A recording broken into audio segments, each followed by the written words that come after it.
Welcome back to CoBo Challenge 2017. And here, standing next to me, is a gentleman from New York, Mr. Klaus Biesesbach, director of MoMA PS1, one of the world's most renowned curator. Thank you so much for joining us today. Thank you for having me. We're very honored to have you.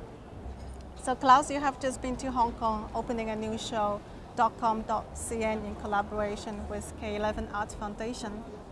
And we know that MoMA PS1 has this long history of putting up exhibitions in unutilized spaces and abandoned spaces. And that's a strategy that PS1 has been innovating and pioneering in this kind of initiatives. How do you see this strategy, and do you think it could be something could be applied to Hong Kong? I think New York was in the 1970s a very different city, and the founder of MoMA PS1, Alana Heiss, she had vast open spaces, unused spaces all over the city, in the Bronx, in Manhattan, in Chelsea, in Tribeca, and she found this old school building. I myself started KW in the Berlin Biennial in Berlin in the 90s, and there were vast spaces that were unused and empty.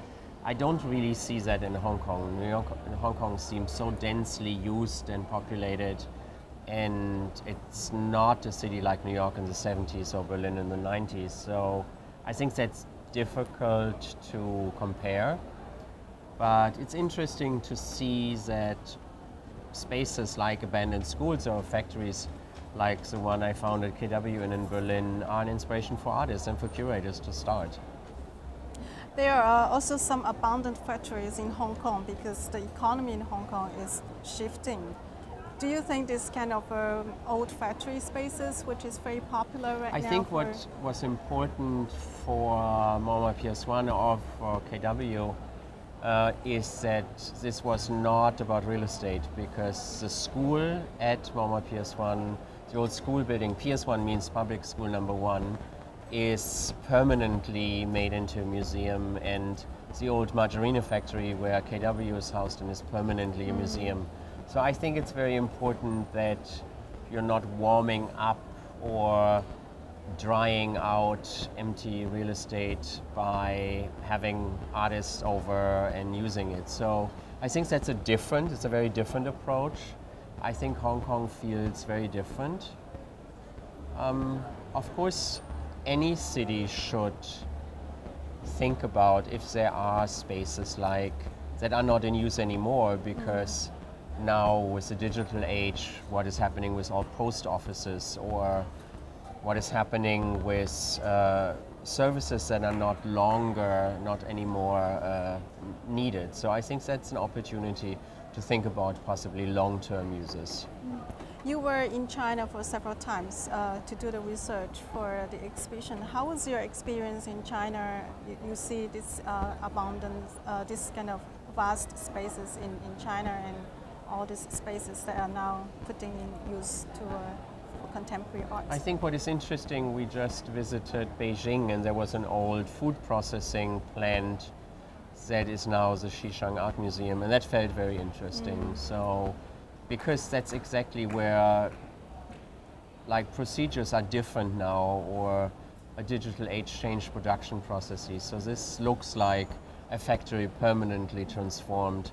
But again, this is in a very specific area in Beijing, and it's a huge opportunity to see contemporary art. So that's really hugely interesting if you have unused space that permanently is unused, and you can really start an infrastructure there. So now we are also moving from the physical space to the virtual space, which is also the focus of the exhibition. How do you see, sorry, can we restart? We are also moving from the physical space to the virtual space, which is also the focus of the exhibition .com.cn. How do you see the possibility of exhibiting, showing art on the internet? For example, are we moving from the post-internet era to the post social media era? I'm often asked why is there not more art on the internet? And I always compare it with the question, why is there not more art on the telephone? Telephone is a way to communicate, and it's a very and it changed the world.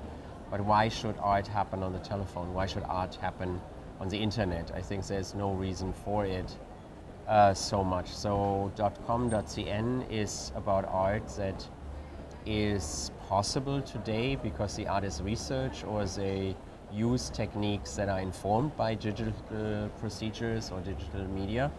So the art we show is either inspired or would not be possible without digital media or the internet. But it's not, it's painting and sculpture, it's photography, it's objects, it's interventions.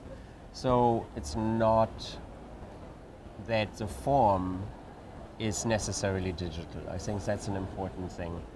.com.cn takes its point of origin due to the fact that when I do a studio visit, I ask the artist normally, what are the websites you're looking at? And it's actually surprising that it's very few websites. So I do this all the time. I did so many studio visits in Beijing, in Shanghai, in Hong Kong.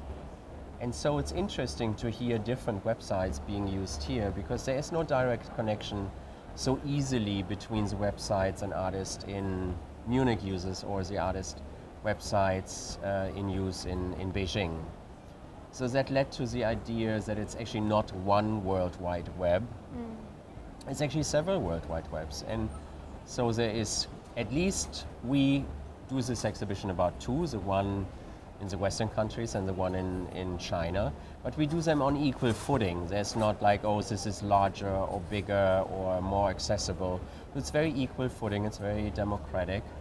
And I think what's interesting is that the social media or your hardware or your computer or the algorithms of search engines, if you have them or not, offer you different results. So if you look for something here or there, your result might be different, or the image you find might be different. So I think .com.cn lives off the productive difference that there is between different approaches. And so the artists anticipate forms, the artists create and imagine certain visionary forms.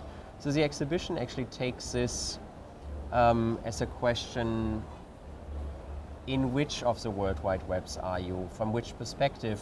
How do you disseminate information? Are you focusing information? Are you spreading information? So these are all structural and content-related questions that the artists deal with, and that's fascinating for a curator. We were not commissioning art. We were only looking for existing art, and I can only be very congratulatory and grateful to K11 because K11 has an amazing research structure, has an amazing system, an amazing staff, and they helped us for the last 2 years really do these studio visits and also collect the information, process the information, and they collaborated on making this exhibition possible. So a huge thank you to K11. K11 has both the infrastructure for the exhibition and the analog objects and the exhibition making and all the communication needed.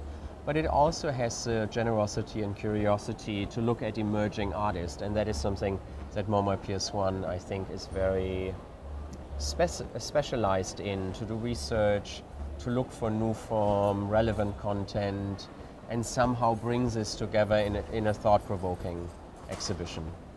One last question. You're regular Instagram user, and you have also very curate Instagram strategy as well. Are you still posting things these days while you're in Hong Kong?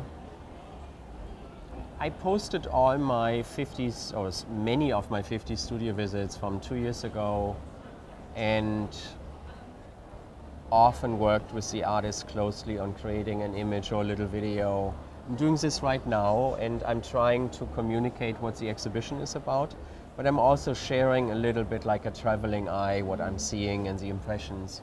For example, we drove by a setting north of Beijing, which was really interesting, and we still don't know what it was. It looked like a huge frozen waterfall, like a wall of water, of ice, but it was actually quite warm. and there was a creek, a river in the front, and there were camping chairs and camping equipment. You could barbecue there, and families were just using it for barbecue, and it looked like Game of Thrones, this huge setting of this frozen wall. We still don't know if that's surreal. Absolutely, and we don't know if that was a movie set or if that's real ice, but so I was just saying, I actually hoped that somebody on Instagram would say, oh, that was a movie set and it's plastic, but no answer yet, so I haven't found that out.